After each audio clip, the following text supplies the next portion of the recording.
Happy New Year and welcome to the 41st episode of the Wright Experience.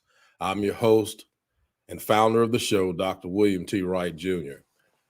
For this episode, I took the opportunity and wanted to go back and focus and feature and talk a little bit about the 2021 calendar year, and then talk about the vision for the show moving forward. First and foremost, initially when I developed the concept of this podcast, I thought that we would feature some programming, perhaps do it every other week or so, a couple times a month, and kind of see how it goes. So we took a wait and see how it goes approach to providing this content for you. And so that turned into some amazing support that we received and still receive from you each and every week, everywhere I go. And I'm certainly thankful for that. And so right now we have guests booked all the way through the month of March. We've done 40 episodes in 2021. And for all of that, I'm extremely grateful. And so the one thing that I learned that hopefully will benefit you as you move forward with the things that you desire to do as leaders, as people in general, navigating this current world that we live in 2022. And that advice simply is do not limit your vision. If you've got a vision, it's truly a vision of yours, then you just look down the road as far as you can look and don't limit your vision. Many years ago, probably 20 years ago or close to it, I developed an educational philosophy that at that time I thought was pretty basic, simple. At that time, it was politically correct to develop an educational philosophy. And so I sought to do so. And each year, sometime around the new year, I review that educational philosophy, kind of as a self-check to make sure that that philosophy still holds true. This year in particular, because of all that we have experienced, all that we're still experiencing with the pandemic and trying to navigate that in schools and all the discourse and challenges and opportunities that it creates, it was more important than ever this year to make sure that educational philosophy still held up. And so as I did, I was actually pretty pleased. And so I'll share that with you tonight. My educational philosophy has been, and I still believe this 20 years or so after I created it. It's pretty simple. It simply says, I believe that as educators, it is our responsibility to accept and embrace academic and social diversity with a goal of achieving academic and social excellence. And so certainly in 2022 and beyond, that goal, that mission, that philosophy, in my opinion, is going to be more important than ever. Never, ever, ever has our profession been challenged, stretched like it is right now. So more than ever, we need to keep the end goal in mind of taking what is presented to us as educators and doing the very best we can to move children, to move employees that work with children forward to be the very best that they can be. For no matter what anyone says, educators and education is the key to success still in the modern world. So we want to make sure that we continue to promote that. As a veteran educator, I also ask that if you are yourself, you're around, educators that are friends, family members, neighbors, colleagues, old friends, whatever, please take the time to thank them and encourage them for the hard work and the continued dedication that they have to this profession. The last 2 years has presented the need for significant commitment from education professionals. While we hear the stories of people quitting our profession, which are true, some people are leaving, there are also many of us who have doubled down to ensure that young people continue to receive the best we can provide for them.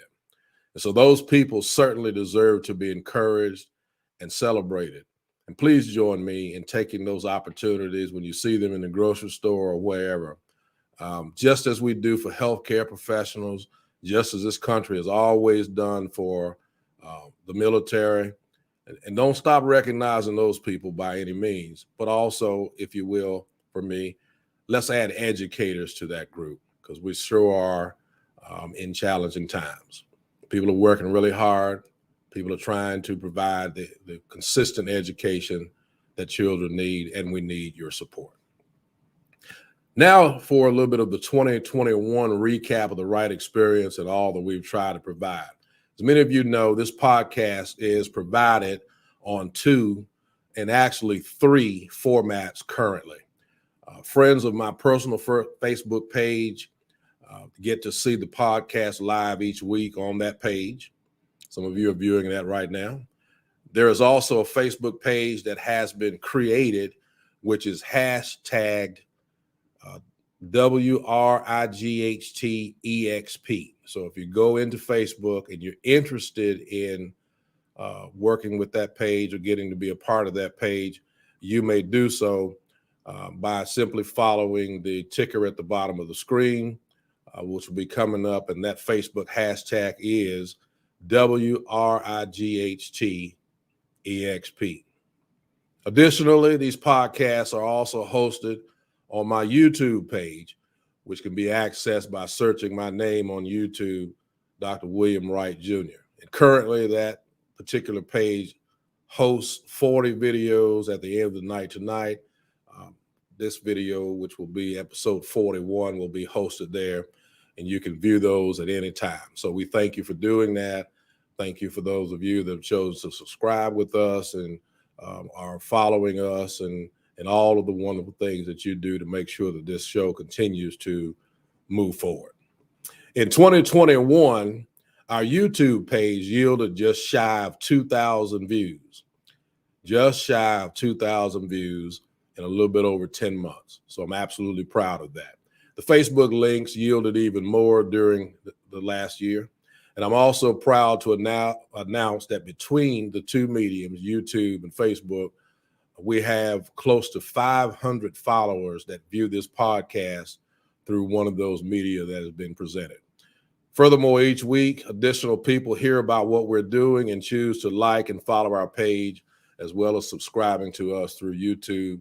And for that, I'm extremely grateful.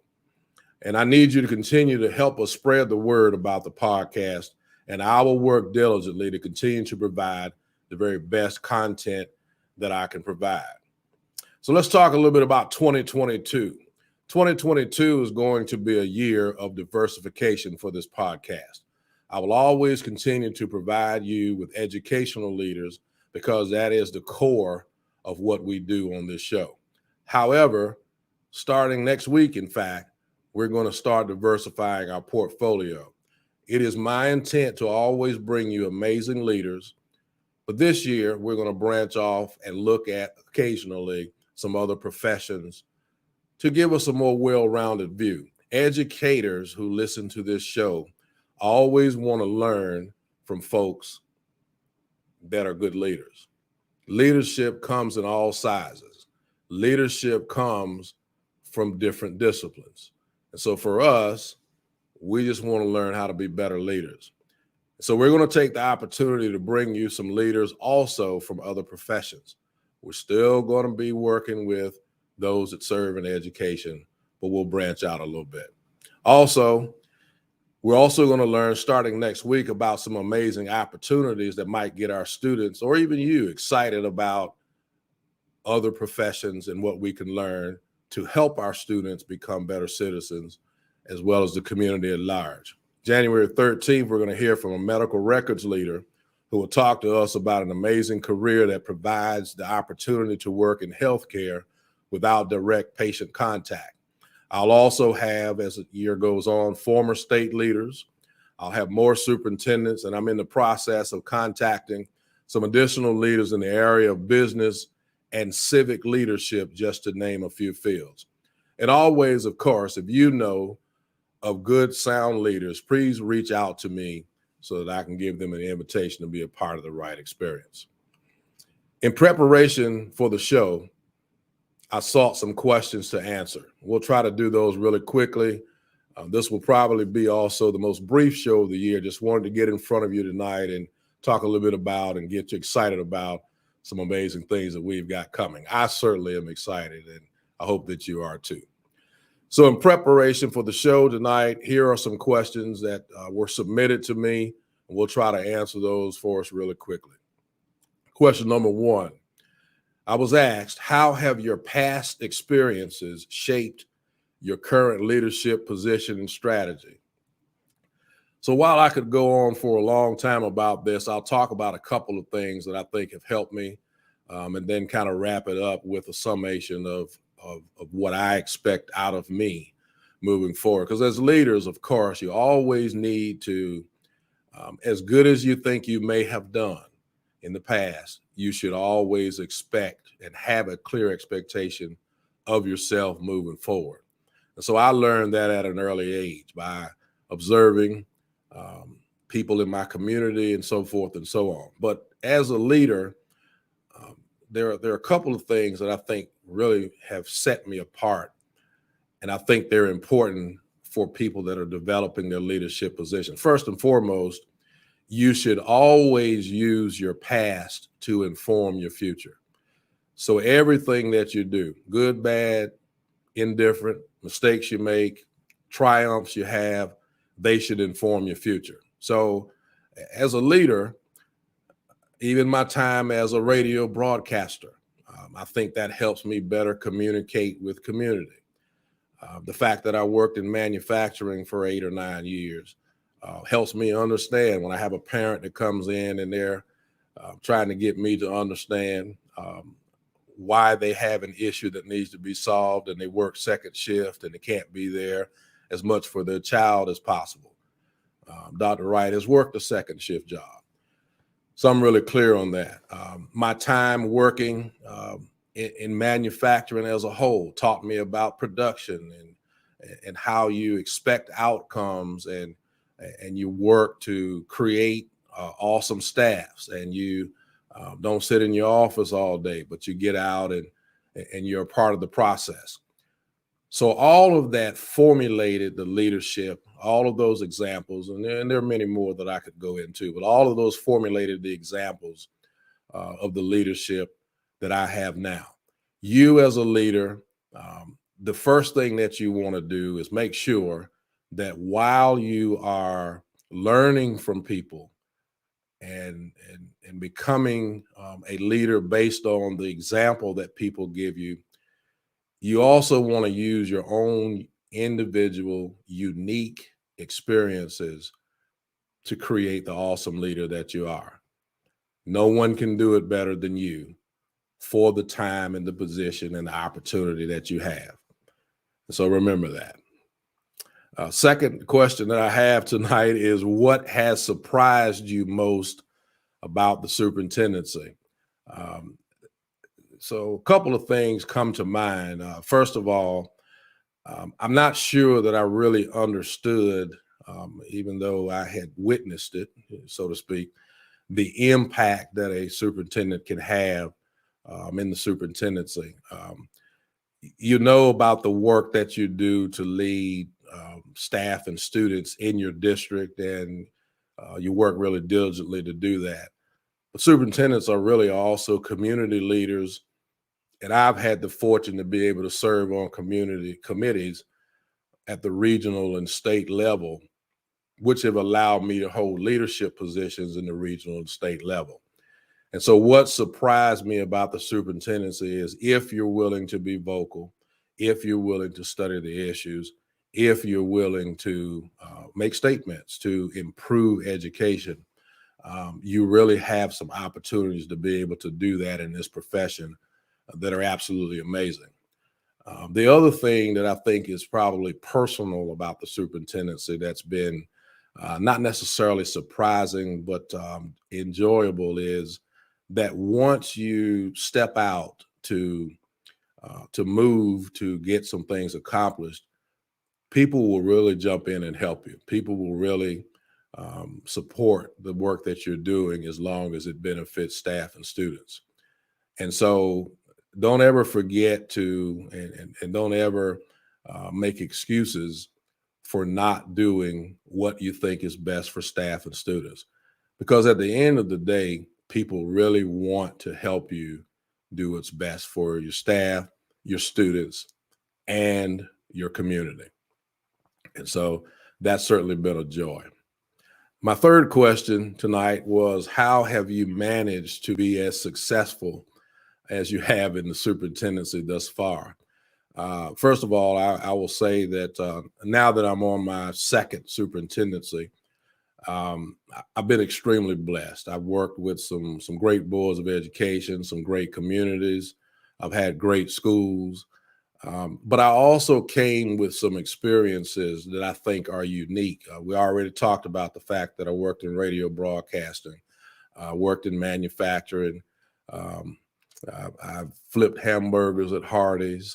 There are a lot of things that I did over the years. I was a mechanic at 12 years old in my grandfather's shop, and all of those experiences, I believe, have helped me to be a well-rounded leader. It is also key to successful leadership to always communicate. In my case, as a superintendent, you want to make sure that you communicate constantly with your Board of Education.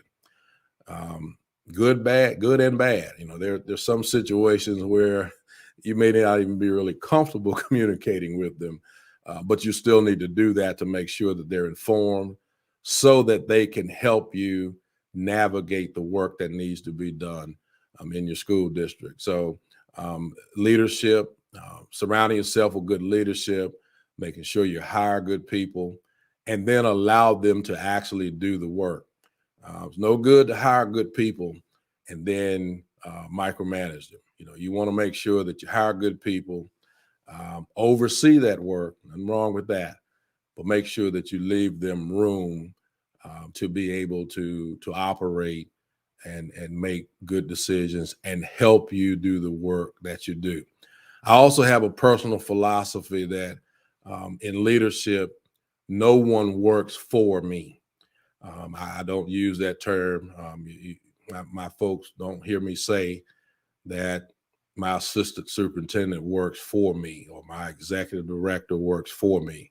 They work with me and for the benefit of staff and students.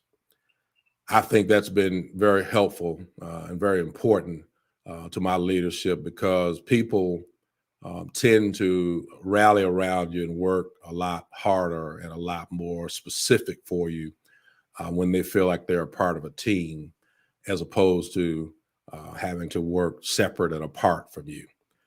I also think that having the gift, if you will, of being able to motivate people to be their very best selves, and to rally them around a motto, a theme, a concept has been very helpful for me.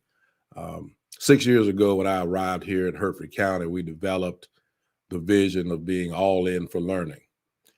And at that time, we did that because to move any organization forward, you need to make sure that you have all hands on deck.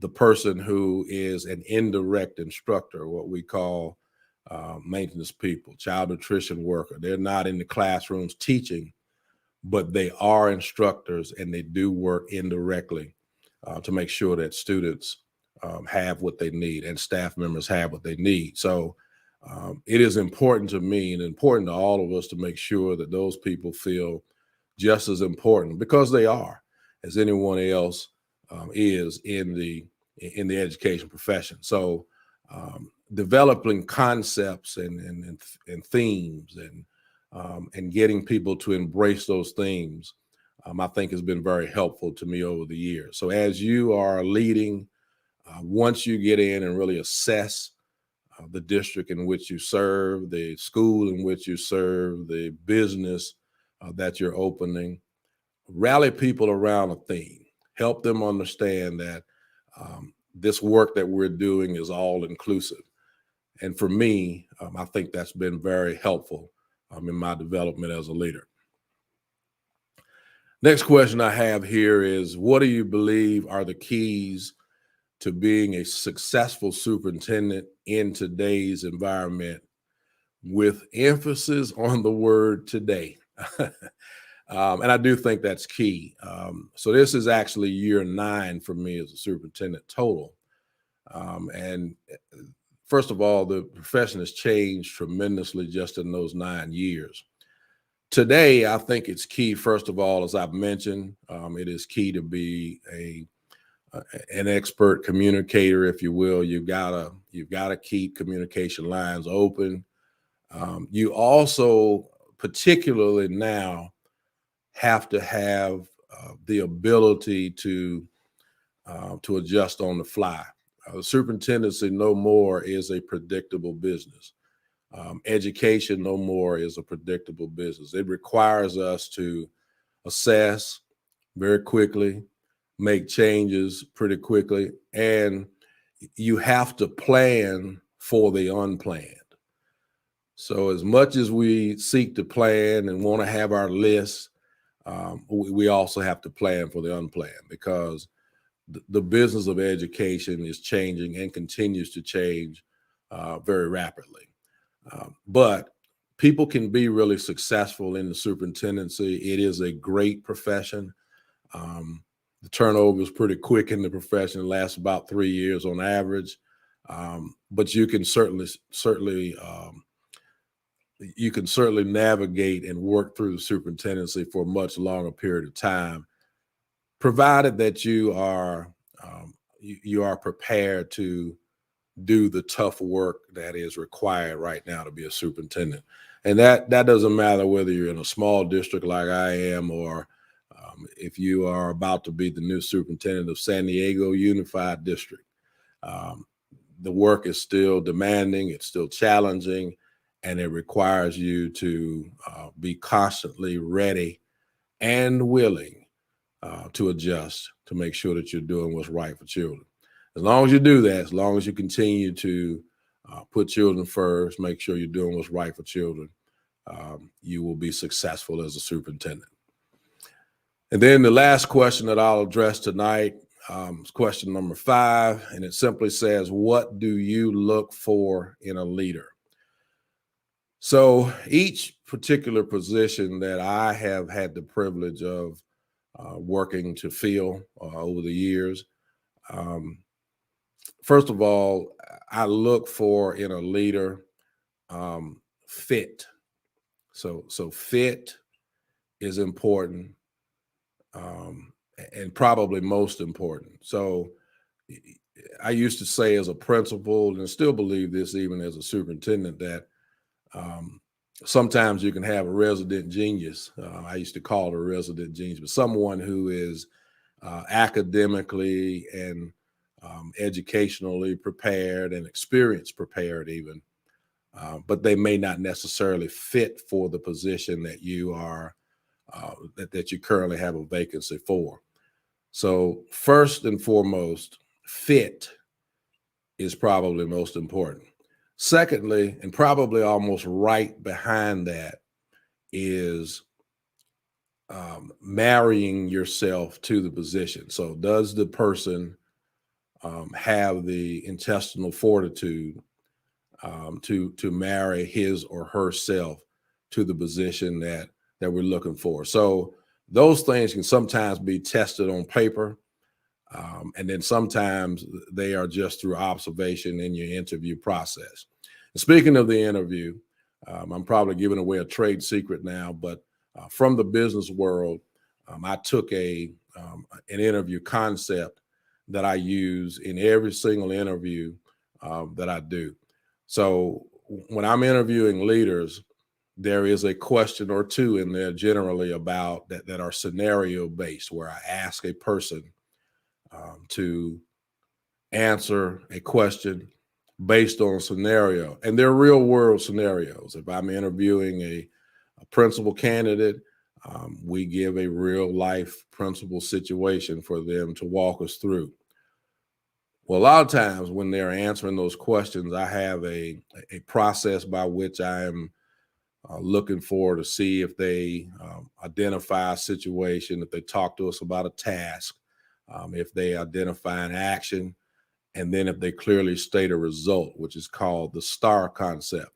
But in addition to that, I'm seeking leaders who can think. It sounds simple. It sounds perhaps even crass, but leaders have to be able to think, and they have to be able to think quickly. And so once we look at those things, then we talk about, do you have the educational background? Are you someone that will want to matriculate through the organization? Because you really want people who come in to do one thing, but have the ability and the willingness to be able to matriculate through your organization. And so once you've found those things, and you probably have a pretty good candidate to at least consider for a leader. Not once tonight, or not once in that case, have you heard me talk about allegiances or any of those things. Because at the end of the day, you want leaders who are best for the position that you're trying to fill. So those were some pretty amazing questions that I got the opportunity to answer tonight. And throughout the year, we'll also take the time to have episodes where you hear more from me and some of the thoughts and ideas and opinions that I have as well, and some of the experiences that I've created. But for tonight, we just wanted to get on here and talk to you about the exciting progress of this show in 2021 and the stellar expectations that we have for 2022 and beyond. It is my absolute pleasure to serve as the host of this podcast, and I hope that you're continuing to enjoy it and will for many more years to come. So let's talk about next week. Next week, my guest is going to be Mrs. Shamika Hooks. Mrs. Hooks is Director of Coding at Wake Med Health in Raleigh, North Carolina. Mrs. Hooks will talk to us about leadership, about the health information management profession. She's also going to offer advice on how to enter this field for those who may be interested. It promises to be an outstanding episode. I promise you that. I look forward to the experience, and that podcast will air on January 13th, 2021 at 7 p.m. I want to thank you again for your unwavering support of the Wright experience. Don't forget to continue helping us spread the word. And I want to thank you for watching us tonight and going back and reviewing our podcast. Good evening.